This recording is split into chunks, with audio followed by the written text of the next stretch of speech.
A car slamming into... Holy shit, that's loud. Let me turn it down a bit. At least it's loud in my ears.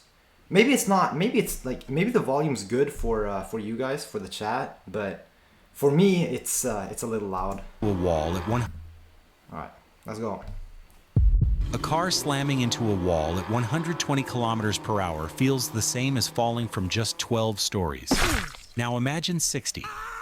October 13th, 2024.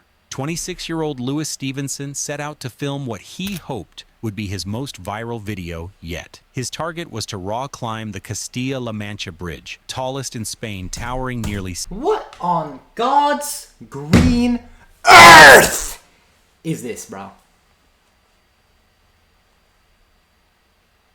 Care to explain? How's this a real thing? No, see, this doesn't... Okay, it's anything but a bridge, right? Okay, Sneaky, can you confirm, like, is this a real thing? Like, is this a real bridge that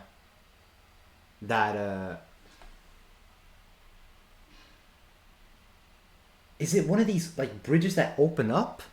I don't understand what I'm looking at, to be honest. Because it goes straight and then up and then down and then down again and then up again. Don't try this shit at home. Don't try what at home? Driving up this thing? 630 feet above the valley below. At first, everything seemed fine. Lewis scaled the lower sections with ease, but halfway up, a sudden gust of wind rattled the structure. His grip slipped once, just for a second, but enough to make his friend below yell out in panic. Lewis laughed it off and kept climbing. He was determined to finish. Yeah, no, he wants, like, bro, like, yeah, no. Like, these people are suicidal. Like, I don't know what to tell you. I really don't. Like, they're suicidal, probably.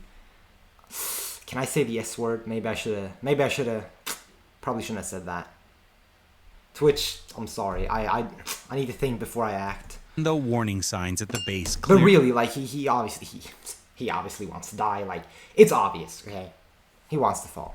clearly stated, no climbing, no exceptions. Then his sneaker slid against a beam. His body swung out into open air. Lewis fell. It only takes 3 seconds to fall from Spain's tallest bridge. And Lewis Stevenson lived all of them.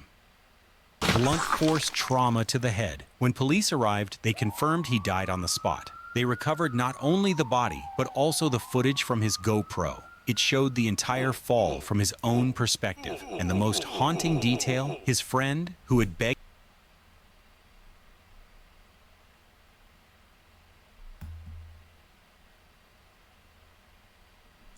fall from his own perspective. And the most haunting detail.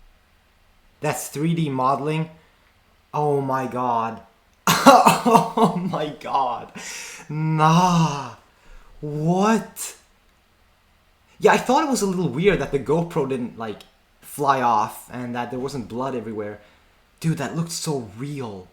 Bro, I thought I just got banned or something. Like, what? Pro. It showed the entire... No, like, this arm looks so real. It looked so real when it was moving.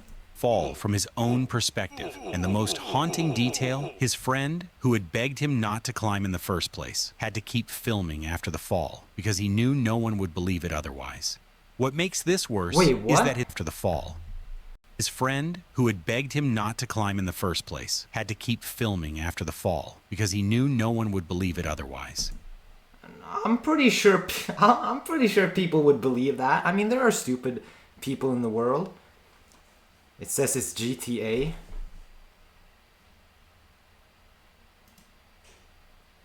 Well, right. You mean like in the corner where nobody can see it? Right. In white text too? Yeah. You're telling me I was supposed to see that? And the most haunting detail, his friend, who had begged him not to climb in the first place, had to keep filming after the fall because he knew no one would believe it otherwise. What makes this worse is that his final words to his girlfriend, Savannah Parker, was "Good night, I love you," followed by "Good morning" and 3 kisses. She later said that Lewis was not reckless in his love for life, but he was drawn to challenges that pushed him further than most dared to go. And that's what we all need to remember. Pushing limits is how we grow, but forget why those limits exist is how we die. Ooh. In Planalto, Nah, he's low-key cooking a little bit. Bahia, Brazil, a 14-year-old boy named Davi Nunes Moreira decided to try something that sounded like it belonged in a horror story. Uh-oh. For an internet stunt, he crushed the remains of a dead butterfly, mixed it with water, and, unbelievably,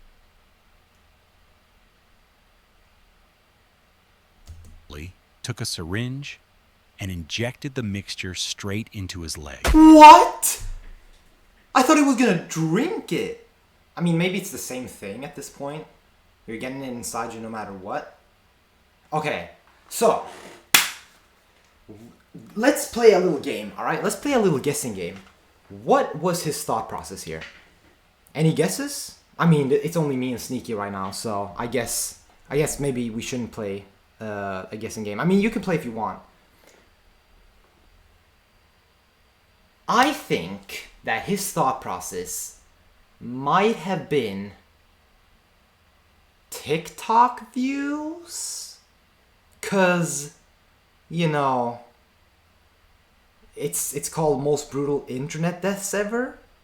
So that's the only real thing I can think about, or I can think of. I mean, so that's my guess.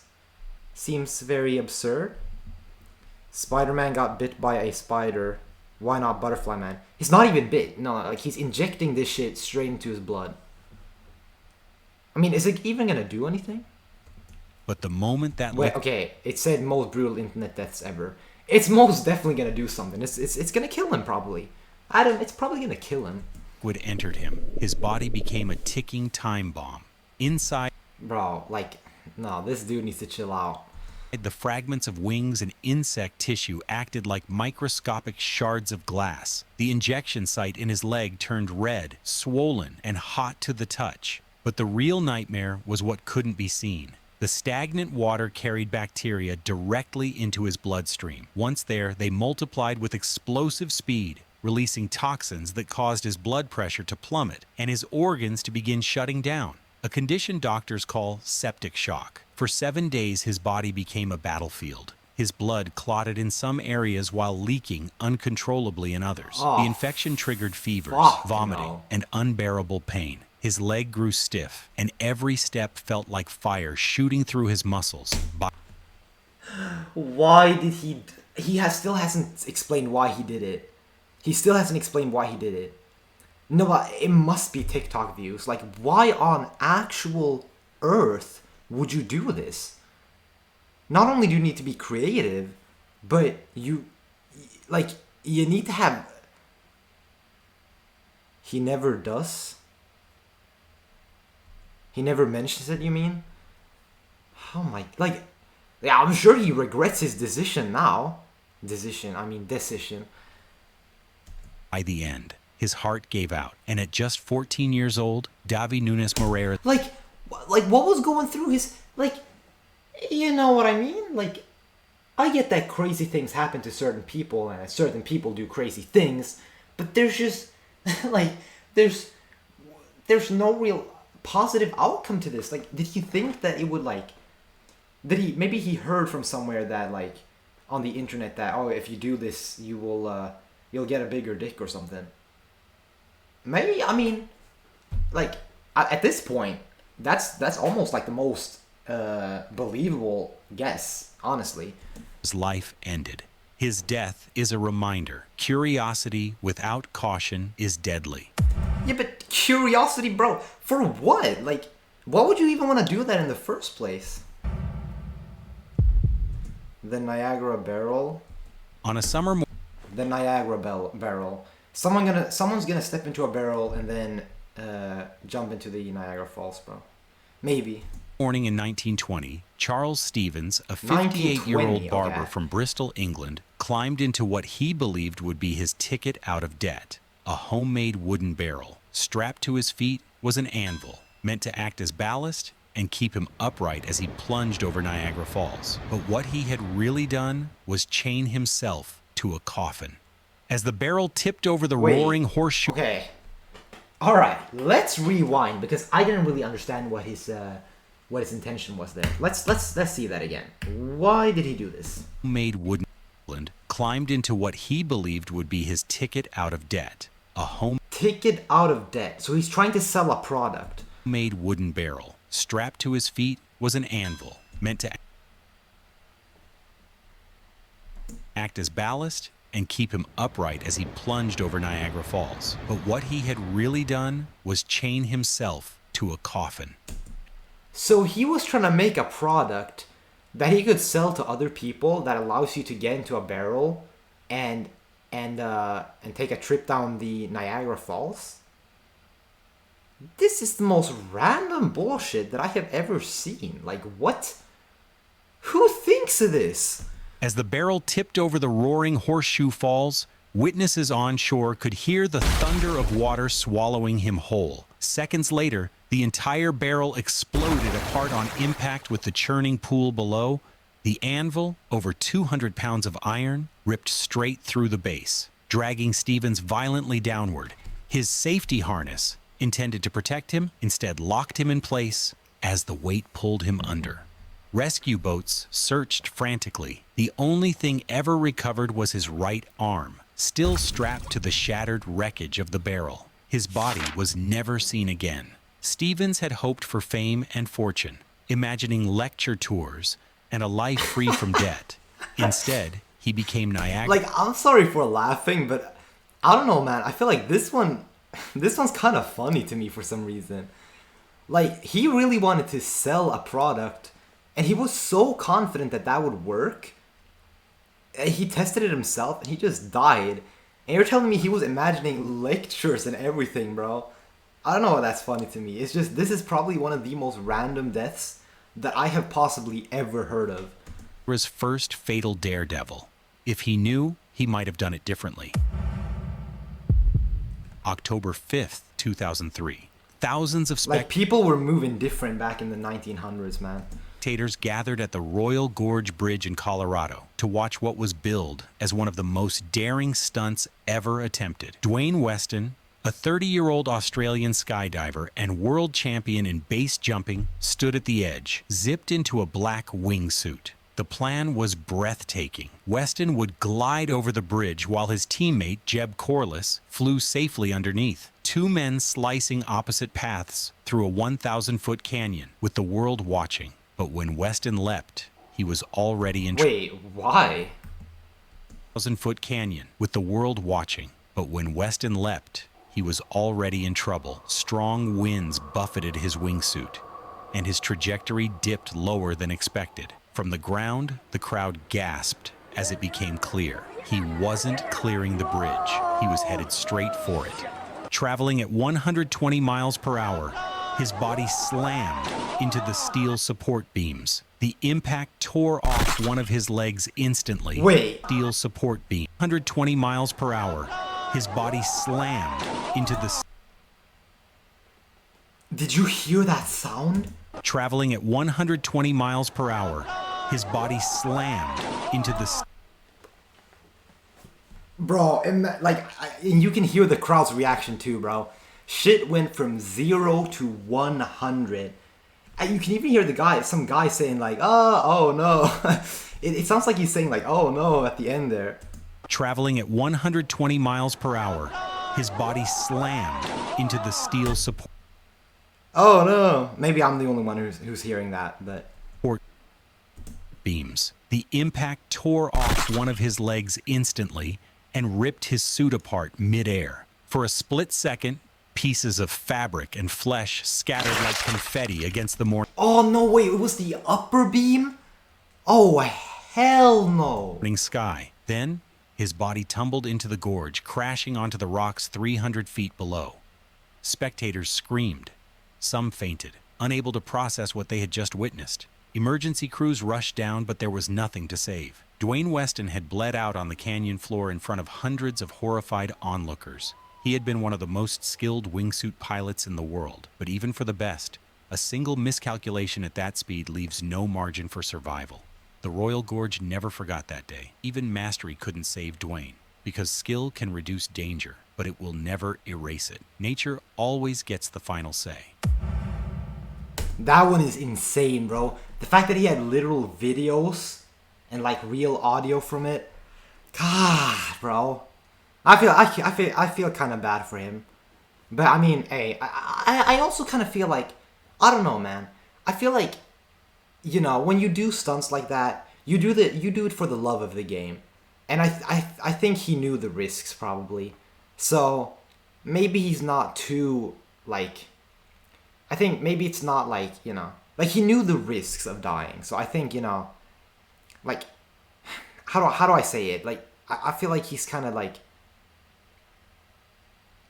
died for his cause. That sounds wrong, but you get what I mean. Like I feel like he knew the risk is what I'm trying to say. Okay, it's I don't know how else to say it. August 2025, a French streamer, Jean Pormanov, real name Raphael Graven, went live on Kick. What was supposed to be a record-breaking marathon stream, close to 300 hours, would instead become one of the darkest... 300 hours of streaming? A record-breaking marathon stream, close to 300 hours, would... This one is just sad. Well, I mean, already I'm noticing 300 hours of streaming. What was supposed to be a record-breaking... That is insane, man. This stream's gonna be like an hour and a half. That's 300 times this stream, almost. Marathon stream, close to 300 hours, would instead become one of the darkest broadcasts in internet history. For 12 days straight, Gene was subjected to humiliation and abuse. At first, it looked like a twisted game, challenges carried out in exchange for donations, but it quickly spiraled. He was dunked underwater in simulated drownings until he gasped for air or struck with random objects. His co-streamers... What?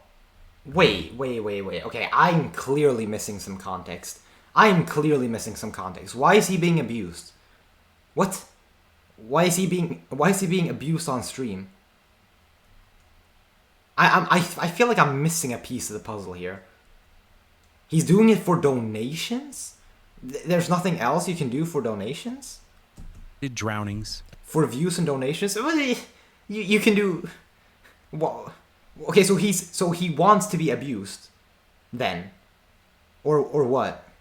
Because why would you do this? Until he gasped for air or struck with random objects. His what? Co-streamers forced him to declare on camera that if he died, it would be because of his own bad health, not their actions. Off camera. Okay, I'm definitely missing a piece of the puzzle. I'm 100% missing a piece of the puzzle. This doesn't add up. Gene sent a chilling message to his mother. He said he felt kidnapped, that he wasn't being allowed to leave. By the final day, his body was failing. Viewers could see him struggling to breathe, slumped in his chair, barely conscious. When he collapsed, instead of helping him, one of his co-streamers hurled a bottle at his body and slapped him across the face, trying to force him awake. Moments later, the broadcast cut. Gene never got back up. At just 32 years old. What? His story, and those before him, is a brutal reminder that when cruel... What? I'm sorry, but... Bro, I don't understand. What do you mean kidnap? Just call the police or something. I'm missing context. I don't care. I'm missing context to this. I'm missing a lot of context to this one. Till he gasped for air. For 12 days straight, Gene was subjected to humiliation and abuse. At first, it looked like a twisted game, challenges carried out in exchange for donations. Challenges exchanged for donations. Okay, but so does the challenge involve abuse? I don't know, man. I mean, RIP, I guess. I find it a little weird, this whole situation. Because yeah, I mean, I saw that they were abusing him, but it's weird. How can you end up in this situation? For air or struck with random objects. Like, see, right there, after he hits you, if someone donated, his friends maybe came up with different challenges to do. I mean, maybe, yeah, but like if you get hit by this, See, if I got hit by this, like, if let's say I was in a similar situation and like I'm trying to get donations and views and whatnot, and Sneaky, you hit me with one of these, and like it really fucking hurts. It really hurts me. I'm gonna get up and I'm gonna tell that to you, bro. I'm gonna tell it to your face, like, yeah, don't fucking do that shit. That's too violent, you know. And I don't know if he was like, if he was begging for help to these people, but if he did and they didn't stop, then that's your sign to like call law enforcement or to pull out of the challenge, because it's not worth, like, it's not worth donations and views for that. You know what I mean? So like, and I feel like because I'm missing a lot of context, I don't really know if this is like fully like his fault. I mean, obviously it's not really his fault because, you know, they were the ones abusing him, but I also feel like he could have done something, right? I don't know, bro. I'm not gonna speak on something that I don't know about. So